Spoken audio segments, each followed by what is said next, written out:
ఇంకా నిద్రలో ఉంది. కాని ఒక కొత్త ఆరంభం మెల్లగా వెలుగుతోంది. ఈరోజు ఉగాది, కొత్త ఆశల పండుగ. ప్రతి ఇల్లు కొత్త వెలుగులతో మెరిసిపోతోంది. పూల సువాసనతో పండుగ వాతావరణం నిండిపోయింది. కాని చిన్నారి సిరి మనసులో ఒక చిన్న సందేహం. అమ్మా, ఈరోజు ఏంటి స్పెషల్? అమ్మ చేతిలో ఒక చిన్న గిన్నె, కాని అందులో ఉంది జీవితం అంతా. ప్రతి పదార్థం ఒక భావం, ఒక అనుభవం.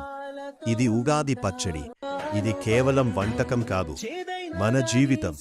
వేప పూలు చేదు, జీవితంలో కష్టాలు. బెల్లం తీపి, సంతోషాలు. చింతపండు పులుపు, ఆశ్చర్యాలు. మామిడి కొత్త ఆశలు. మిరప కారం, కోపం ఉత్సాహం. ఇవి అన్నీ కలిసే జీవితం సంపూర్ణం అవుతుంది.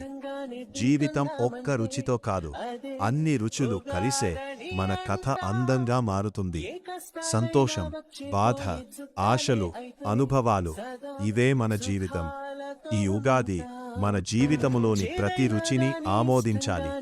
ఎందుకంటే ప్రతి అనుభవం మనల్ని మరింత బలంగా చేస్తుంది. జీవితం అనేది రుచుల కలయిక.